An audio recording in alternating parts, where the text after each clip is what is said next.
Beto Cuevas mide 3 metros, viste de cuero, lanza fuego por los ojos y de la boca le emana un gas resplandeciente.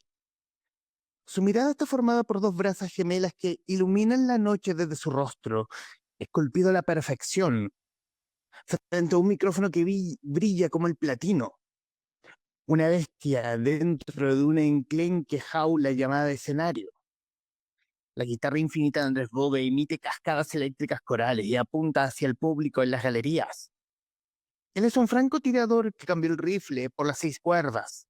Los bajos gordos de Luciano Rojas golpean en el pecho con ondas hipnóticas que estremecen el suelo, mientras Mauricio Clavería azota los tambores con fuerza herculea, elevando sobre una tarima que resulta un pequeño altar bajo los focos, que le otorgan un halo sobrehumano. No son 4 músicos, son superhéroes. Están entre nosotros, pero sus mentes habitan el futuro, las posibilidades que se aproximan. Y este es el comienzo de Hay algo afuera, el primer capítulo con el que inicia el libro, el cual hablaremos hoy en esta nueva entrega del Traficantes de Cultura. Hoy hablaremos de música y de un libro y de un disco gravitante para la banda de la cual vamos a hablar hoy. Hablo de La Ley, el disco Invisible, transformado en libro, parte de la colección Disco Rayado de La Piedra Redonda Ediciones y escrito por quien hoy es nuestro invitado, el periodista y eximio hombre de radio, Sergio Cancino. Sergio, muchísimas gracias por su tiempo para con los Traficantes de Cultura.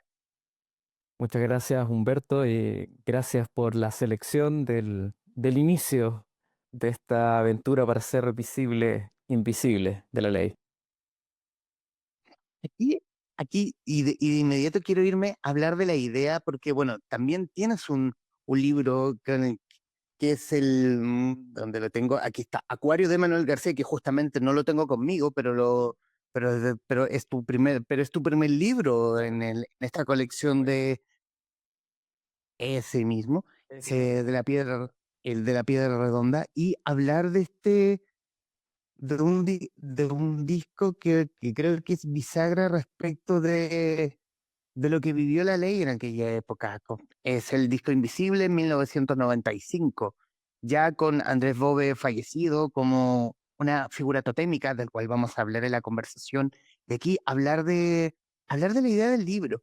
Y pienso y creo en la idea del libro respecto de que hay un montón de libros de música respecto de próceres, como Los Prisioneros, Los Jaivas, Los Tres, pero faltaba, no sé si faltaba o pienso, no había nada respecto sobre la ley.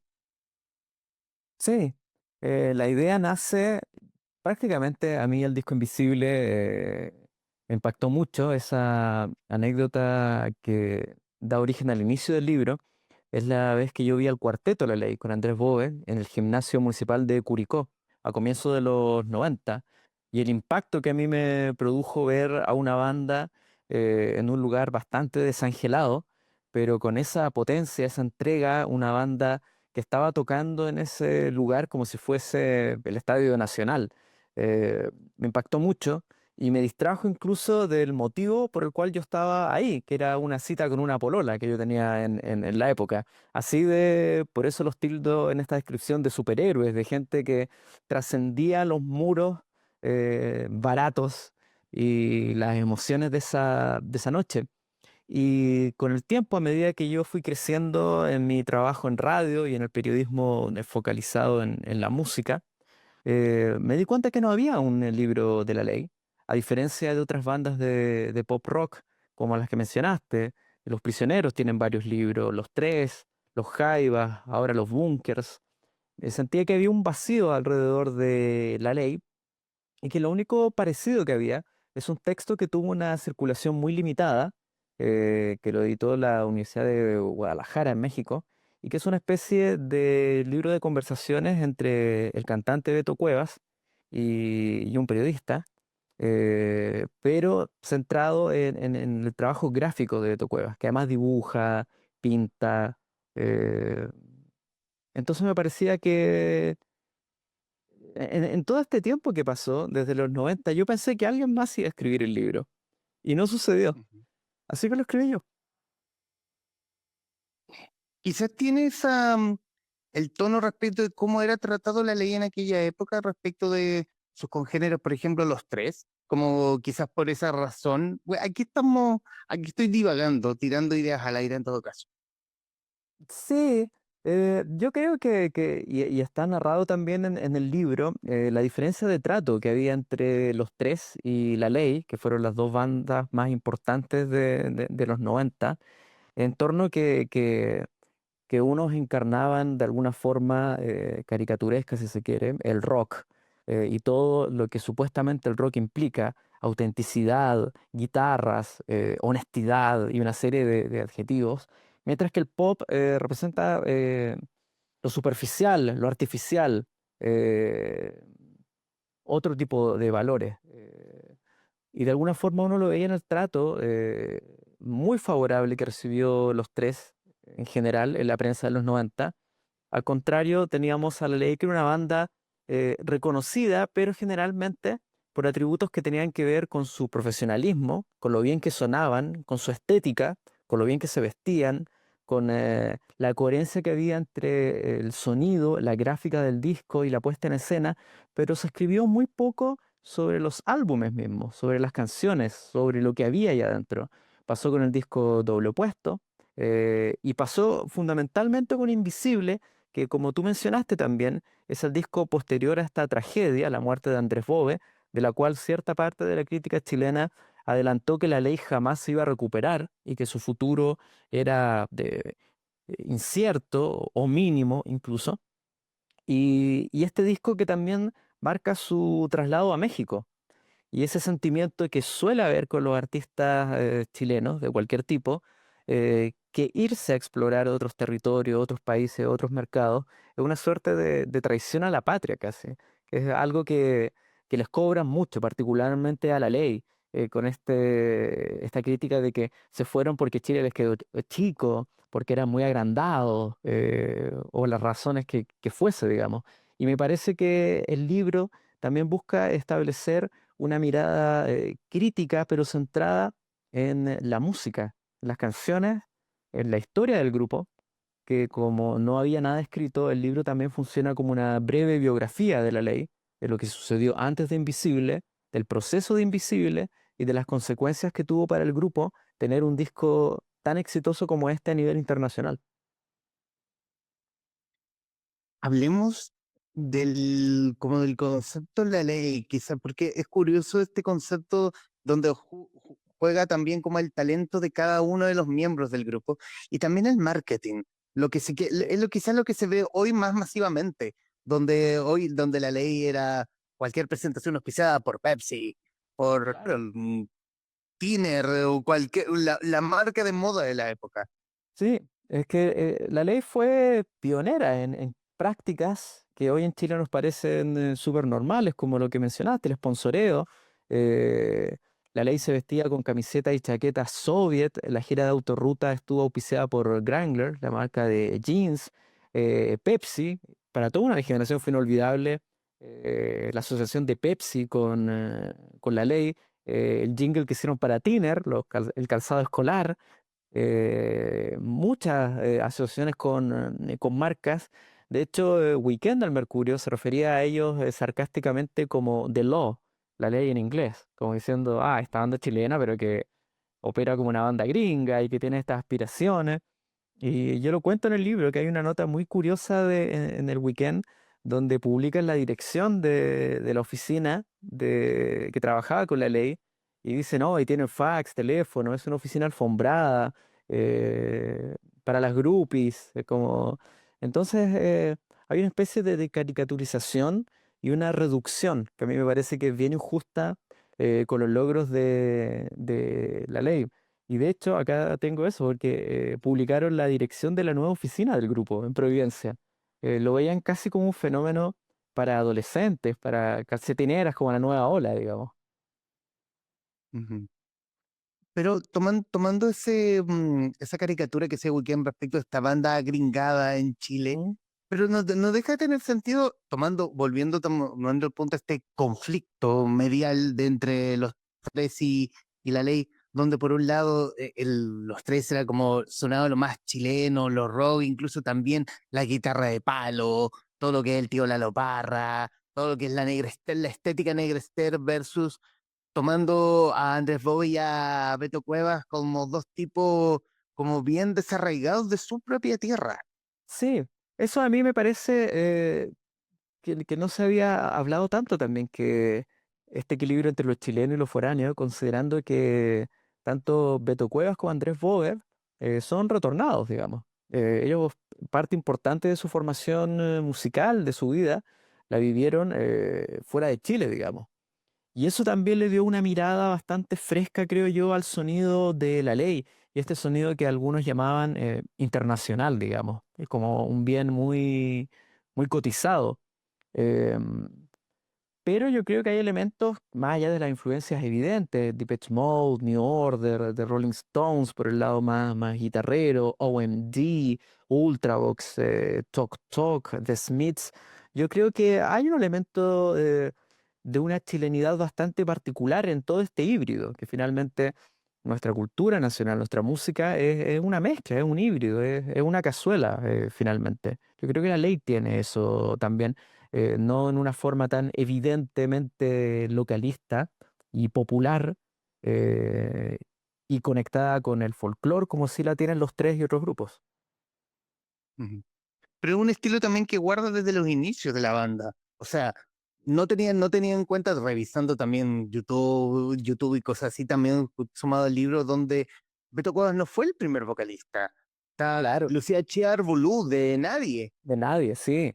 Y eso también es bien pionero, digamos, porque básicamente la ley fue este experimento que guió Andrés Boe con sus socios más cercanos y fieles, Luciano Rojas, el bajista, hoy en Psycho, Mauricio Clavería, el percusionista, y Cotia Boitis, que es el Cotia Boitis, Boe y Chiar Bulú son el triángulo que inicia la ley. Una banda muy de sintetizadores, digamos, uno lo podría comparar con una especie de Mecano pasado por un filtro local, Mecano más nadie, algo así. Pero claro, la historia de la ley es una historia que no fue fácil, no fue sencilla, no es un grupo que explotó a la primera. Ese proyecto se termina cuando Chiar Bulú vuelve a Europa, probaron muchos cantantes, tenían y tuvieron en Iván Delgado a un gran letrista en su primera etapa, pero que no era un tipo que cantara ni tuviese la presencia escénica suficiente para llevar al grupo a un siguiente nivel.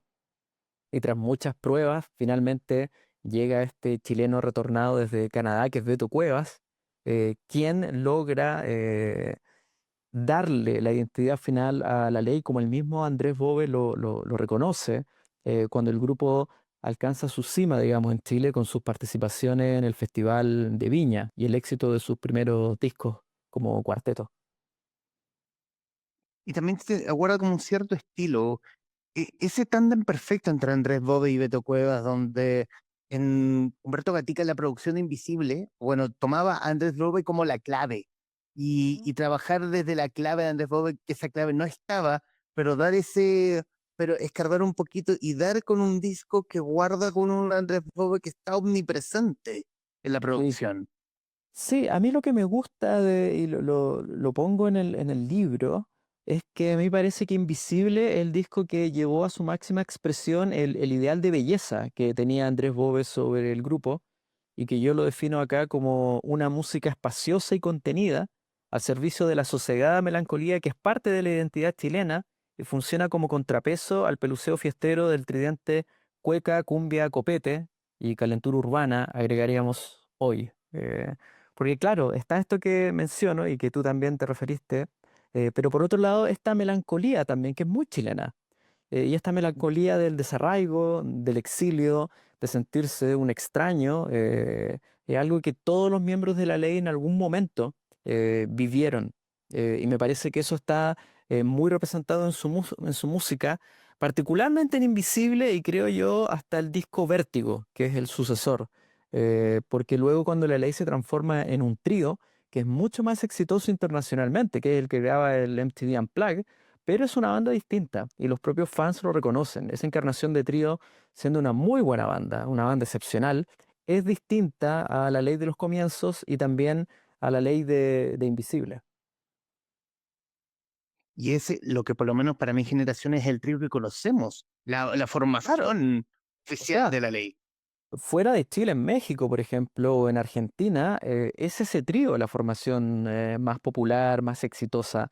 Nosotros, las personas de cierta edad, nos recordamos de La Ley cuando era un trío, cuando fue un cuarteto y quintetos, digamos, en distintos periodos. Pero claro, pero ese trío no se explica y no habría existido, siento yo, sin el boom que gatilló el disco Invisible, que es un disco que armaron los 5 músicos que están en la tapa del libro, pero alrededor de las ideas y de un concepto que Andrés Bogue había trabajado con los otros durante un largo camino. Conversamos con Sergio Cancino, autor de Invisible, la ley, libro que forma parte de la colección Disco Rayado de La Piedra Redonda Ediciones. Quiero, quiero irme a la época ley más radial, porque, y citar algo que dijiste para Radio Concierto. Concierto fue la primera radio en tocar la ley en el cover de Rolling Stone Angie. Esto es muy importante para la difusión de la banda, considerando que a comienzos de los 90 se desinfló el pop chileno. Fue como una forma de poder entrar a la radio, porque si bien se escuchaba el español, pero era un español casi como de afuera, no una cosa más nacional. Sí, y de hecho sucedió en Radio Concierto que la gente pensaba que La Ley era una banda de otro país, digamos, que encanta, porque además el cover está en inglés. Eh, y tenía un sonido que era bastante novedoso porque veníamos de esta especie de éxito del nuevo pop chileno y del rock latino en los 80, pero que finalmente decae fuertemente en el borde de la década 80-90. El gran hito ahí es el disco Corazones de los Prisioneros, que, como se ha escrito, es un disco que tiene similitud con Invisible, porque es un disco que puede ser leído y apreciado tanto desde el pop, desde la vereda del pop, como desde la vereda del rock, digamos. Tienen esta dualidad que a mí me parece muy interesante. Eh, Gente como Javier Amena o Jepe puede abrazar estos discos de la misma manera como gente mucho más rockera, de guitarra eléctrica, también lo puede hacer. Y lo que sucedió es que hubo una especie de vacío a comienzos de los 90 en términos de rotación radial, porque las radios volvieron rápidamente a la música anglo, que era vista como una marca de prestigio, de elegancia, muy atractiva para los auspiciadores y para el público ABC1, que era lo que las radios siempre tenían en su radar. Entonces, a comienzos de los 90, efectivamente hubo una especie de implosión y una gran dificultad para los músicos chilenos para rotar en radios FM. Y una de las estrategias, y que la ley lo hizo muy bien, fue a través de este cover de Rolling Stones en inglés. Ujú.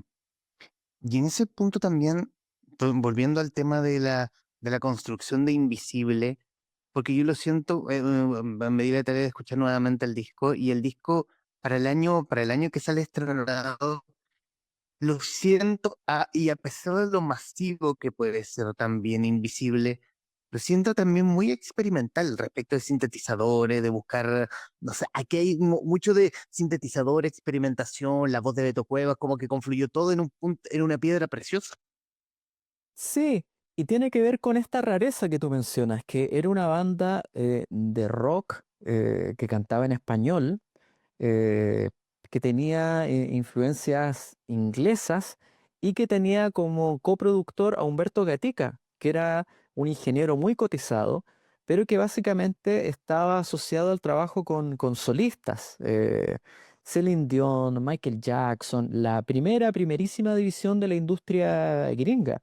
Entonces, de la mezcla de todo esto, yo creo que salió un disco bastante único, un disco muy espacioso, donde uno incluso el día de hoy puede escuchar con claridad las distintas capas de instrumento, con una voz muy clara, muy al frente. Un disco que no tiene probablemente, y eso es un factor importante de Gatica, los excesos de producción que uno tiende a recordar de los 90 de este rock alternativo, indie, guitarrero, que estaba por todos lados, en las radios, en MTV, un sonido mucho más filoso, más denso. Invisible escapa de ese sonido, del mismo modo como, por ejemplo, Sueña Stereo de Soda Stereo también escapa y es un disco muy espacioso, muy expansivo. Y creo que, como mencionaste, Invisible es un disco que suena moderno incluso escuchándolo hoy 30 años después. Y creo que ese es un gran mérito. Y también hace gala, por ejemplo, de tener un cantante trilingüe como Beto Cuevas, que el Invisible canta en español, en inglés y en francés. Y lo que yo siempre menciono es que, claro, está esta figura magnética de Beto Cuevas, digamos, pero Beto Cuevas está al frente de una gran banda, de una banda que estaba en su peak, con Luciano Rojas, con Cotia Boitis en los teclados, con Mauricio Clavería, que es un baterista excepcional, y con el recién incorporado Pedro Frugone, de Viena y Enachena, que aportó y encajó muy rápido con esta banda que había perdido a su líder y fundador natural. Hablemos de la figura de Andrés Bode. La siento como una figura totémica respecto del disco anterior a Invisible al momento, y sobre todo por la traumática muerte. Sí, ¿Cómo, cómo es que lo reciben? Porque en el libro también lo menciona. Había muchos proyectos de la mano de Bode. De hecho, el proyecto de un ente Vida en Plaque en aquella época. sí. Y de producir el que iba a ser el disco debut de Lucibel, por ejemplo. Y Cotia Boiti lo ha mencionado también. Ellos estaban reconectando para ver si podía salir incluso música por fuera de la ley, un proyecto a dúo, banda sonora, nunca lo sabremos, digamos, eso ya es parte de la especulación. Eh, Pero sí, y lo que hace la ley básicamente es refugiarse, es como proteger el rancho. Delegan toda la comunicación en Alejandro Sanfuentes, su manager, después de esta tragedia. em, y de alguna forma hay una comunicación muy estratégica para la época, que es muy llamativo. Probablemente el momento más sensible de todo esto es cuando Beto Cuevas, firmando como Alberto Cuevas, que a mí me parece importante, porque no firma como el rockstar, como el personaje, firma como el ciudadano Cuevas. Una sentida carta con mucho estrés postraumático y mucho dolor, por supuesto, en el primer ejemplar de la revista Rock and Pop, que es la que trae a Kurt Cobain en portada, un número muy fúnebre, de mucha muerte en ese número. Y es un texto donde Cuevas se despide de Andrés Bove, y cuenta un sueño, y de hecho la idea del hombre invisible que le da título al disco viene de esa imagen onírica, y que en esa época era muy llamativo, ahora nos parece normal, pero hace 30 años sin redes sociales, sin internet, era muy poco habitual que un músico expresara y escribiera sus sentimientos y lo que le estaba pasando en un medio masivo, digamos. Eh, y eso a mí en esa época, como fan de la ley, como periodista que me estaba formando, que tenía mis primeros trabajos en radio, me pareció también muy poderoso, muy emocionante, y creo que cimentó la conexión de esta ley de supervivientes con el público, este vínculo, que siento que definitivamente fue el que sostuvo a esta banda, que evitó que se desintegrara y le permitió además salir con un disco tan importante como Invisible. Creo que es un mérito triple o cuádruple por distintas líneas que uno lo analice y de alguna forma sin traicionar este ideal de belleza o lo que habían trabajado con Andrés Bove. Es una banda que sí tiene colores nuevos, pero uno dice sí, aquí se siente, más allá de que Bobe está coacreditado en 4 de las canciones, en el resto también uno siente que hay una visión de cómo debía sonar la ley en 1995. Y es quizás también la forma o la queja de miembros de la ley cuando el programa de biografías habla de la muerte de Andrés Bove, de la forma en que murió, Claro, como que quizás rompe esa armonía melódica de que pudo haber tratado la historia de Invisible. Claro, afortunadamente creo yo para el grupo lo de biografías pasó mucho tiempo después de Invisible, cuando Leley ya era el trío y estaba en otra parada, digamos. Pero claro, porque lo que sucedió en ese programa y la gente que lo recuerda básicamente es que hasta por años nadie mencionó que el alcohol había sido la causa del accidente motociclístico, una de las causas que terminó con la vida de Andrés Bove. Y en ese programa del 2003, ex colaboradores, gente que rodeó al grupo, lo mencionó por primera vez. Y eso generó una respuesta muy airada de Beto Cuevas en una entrevista en la revista Rolling Stone, digamos, donde lo más liviano que les dijo era que eran oportunistas, digamos, y que estaban traicionando a a una banda que les había dado de comer, todo por unos puntos de rating o por estar bajo el foco por un rato. Y eso de alguna forma también es una representación de que habitualmente los mejores discos de los grupos aparecen incluso en medio de adversidad, incluso cuando pueden estar muy peleados entre ellos. Pienso en discos de Depeche Mode, por ejemplo. Pero cuando hay una cohesión interna, cuando hay un objetivo en común. Y creo que todos los músicos y todo el entorno estaba muy alineado con que había que hacer un gran disco. En memoria y en homenaje de Andrés Bove, y eso sí lo lograron, y dentro de todo controlaron la narrativa e impidieron este tipo de filtraciones y lograron blindar al grupo. Y creo que eso fue muy importante también para el éxito de la ley. Ujú. Y hablando del éxito internacional de la ley, después del Individual Unplugged, o sea, yo no recuerdo, yo no tenía en memoria de que había llegado a ser tan exitoso en Argentina. En otros países sí tenía la memoria. Y lo uno también con una noticia cuando murió el Papa Francisco, me tocó hacer una mención de que el Papa Francisco cita una canción de la ley. Sí, hubo una cita en un sermón, una homilía cuando vino a Chile. Y eso habla de la transversalidad también. La ley que era esta banda con este sonido internacional y que con este MTV Unplugged y con el disco anterior, con Uno, fue muy popular gracias a MTV en toda Latinoamérica, particularmente en México y Argentina. Eh, claro, la despedida de la ley, la primera despedida, fue más exitosa en Buenos Aires que acá.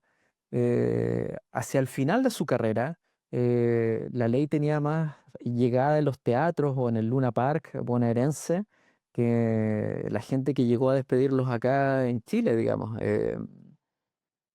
Yo siempre lo digo, está escrito en la contratapa, con la ley demasiado nunca fue suficiente, ni las buenas críticas, ni los premios Grammy, ni los millones de discos vendidos parecían saciar a un país que siempre pedía explicaciones a una banda que jamás dejó de darlas. Y eso a mí también me parece muy llamativo, porque la ley siempre le pasaba la boleta, digamos, estaba muy al tanto de lo que la prensa chilena publicaba sobre ellos, de las comparaciones odiosas que hacían. eh, Incluso en el momento de gloria máxima que el MTV Unplugged, Beto Cuevas da una entrevista donde dice, este Unplugged les va a callar la boca a los que dicen que no tocamos, que somos un producto. Ahí canto, ahí tocamos como banda, diciendo en el Unplugged no se puede mentir, como para callar a sus críticos. Y es súper llamativo para una banda que estaba vendiendo tantos discos y que era tan popular, digamos. Esa especie de espina clavada con su país el país donde se unieron, digamos, el país de origen. ¿Hay una deuda con la ley? Yo creo que sí. De parte de Chile con la ley. Sí, a mí me parece, o sea, desde mi labor como autor, me parecía que un primer libro sobre la ley ya me parecía de alguna forma contribuir con algo. a traer de vuelta la historia de esta banda eh, y ponerla en un lugar de privilegio, digamos. Recordemos que los MTV Unplugged han sido de bandas chilenas, son tres, los tres, La Ley, ahora los Bunkers. Eh, La Ley está en esa primera división y por mucho tiempo se invisibilizó el legado del grupo y de un disco como invisible. Entonces me parece que es un acto de justicia pequeño, el libro, y me importaba mucho que apareciera al borde de los 30 años de Invisible. Y por supuesto, sí, que el sueño, digamos, yo creo que de varias generaciones, ¿no? De volver a ver a La Ley el quinteto, los cinco que están acá en la tapa, digamos, volver a verlo en un escenario.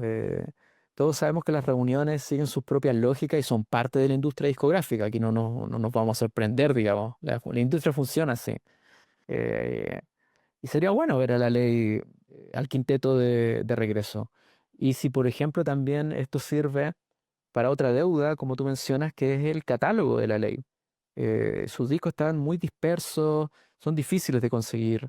eh, Algunos nunca aparecieron en vinilo, algunos se venden como bootlegs de vinilo con precios ridículos. Yo creo que también puede servir para ordenar la historia del grupo, su catálogo y todo lo que está de ahí en adelante en esta era de Netflix, que van desde series, películas, documentales, lo que sea. ¿Has tenido el feedback respecto de quienes formaron parte de la ley cuando salió publicado el libro? Sí, este es un libro que está escrito desde el archivo, a diferencia del libro anterior de Acuario, de Manuel García, que ese está construido alrededor de entrevistas, de extensas entrevistas. Con Invisible decidí hacer un disco distinto, perdón, un libro distinto, volver al archivo, volver al pasado, volver a las cosas que se escribieron, que se publicaron, las cosas que los músicos dijeron en su momento, porque es natural para las bandas cuando pasa tanto tiempo que suavizan su visión o que caen dentro de una historia oficial más descafeinada por los intereses que sea. La memoria, por supuesto, también es frágil. Entonces me parecía el camino para Invisible una especie de reconstrucción de época de los 90 y también de lo que a mí me fue pasando como desde fan inicial hasta después crítico de discos, hasta las distintas entrevistas que yo le fui haciendo a La Ley y a sus proyectos paralelos, Psycho, Día Cero, a Beto Cuevas como solista, las distintas radios en que estuve. Pero me parecía que era una mirada hacia el pasado y eso también me permitía tener un control narrativo. O sea, el libro iba a terminar cuando yo determinara junto a la editorial que estaba, digamos, que no había que esperar entrevistas o alguien que no quería hablar o alguien que quería hablar solamente si le contábamos lo que había dicho el otro. Eh, pero una vez terminado el libro, a las primeras personas que se lo dejé personalmente fue a Luciano Rojas y a Germán Boe. ¿Por qué a Germán Boe? Porque además de ser un gran realizador audiovisual, uno de los grandes que tiene Chile, y es hermano de Andrés Boe, em, él también ha jugado un rol muy importante en rescatar y revalorizar el catálogo de La Ley con su hermano. eh, y me parecía importante que lo leyera, sabiendo incluso que el capítulo de la muerte de su hermano no iba a ser fácil. Eh, y así fue, le dejé el libro a Andrés, perdón, a Germán, me mandó un mensaje a las semanas diciendo que había leído el primer capítulo, que le había gustado mucho, pero que había comenzado el segundo capítulo y sabía lo que venía ahí, que era la tragedia de su hermano, y que iba a parar, iba hasta que se sintiera cómodo, digamos, o con la energía para leerlo. Y pasó el tiempo, que no fue poco, hasta que finalmente me dijo que había terminado el libro y que pese a que había revivido alegrías, una época, pero también el dolor y el quiebre que significó, eh, había de alguna forma el libro ayudó de alguna manera a cerrar un círculo. Y eso fue muy importante para mí como autor y también como fan de la ley y del trabajo de Germán como realizador audiovisual, porque nos permitió tener actividades en común, lanzamientos donde participó Germán, donde participó Luciano Rojas y Cotia Boitis. Bueno, Frugone y Clavería viven fuera de Chile, así que no han estado en todo este proceso. Y tiempo después también le envié el libro a Beto Cuevas, que también le gustó. Y tiene una lectura parecida, que hay cosas que es bonito acordarse y otras que, claro, que causan más dolor, digamos, o que demuestran los conflictos que hubo también. Que a mí me interesa eso, que los libros también tengan un pie crítico, que no todo sea una alabanza desmesurada, sino que hay distintas formas de contar la historia. Entonces también quedé contento con eso, que digamos que de distintos lados el libro dentro de la banda fue bien acogido y fue recibido como un trabajo hecho con seriedad, con cariño, con espíritu crítico y con especial cuidado. Porque claro, para muchos perdimos a un héroe musical, a un músico, a un productor, pero para la familia Bowe fue un hermano y para el grupo también fue un amigo, un cercano, no es cualquier persona. En los minutos que nos quedan de esta conversación, Sergio, quiero darle las gracias por su tiempo con este podcast. Quiero, bueno, nuevamente darle las gracias porque el libro, si bien el libro es breve, pero breve e intenso, en su historia, de muy fácil lectura, es un viaje a los 90 del 95 en adelante, una época que también uno lo vio desde lejos, siendo quizás más niño, pero uno lo vio siendo más ñoño del, del disco y uno quizás lo ve, hoy ve el disco y ve la figura de Beto Cuevillo, la figura de Andrés Bobe con otros ojos, mencionando también lo que dice en lo último, donde quizás sea incómodo de leer para ciertos miembros que fueron parte, pero también no siempre el camino tiene que estar lleno de escombros, no tiene que estar asfaltado, tiene que tener escombros y un camino así hace que un producto como La Ley siga siendo recordado hasta hoy y que el disco invisible se siga manteniendo ya cumple 30 añitos. Eso ya es absolutamente envidiable para cualquier placa musical que uno pueda destacar de esta discografía llamada Chile.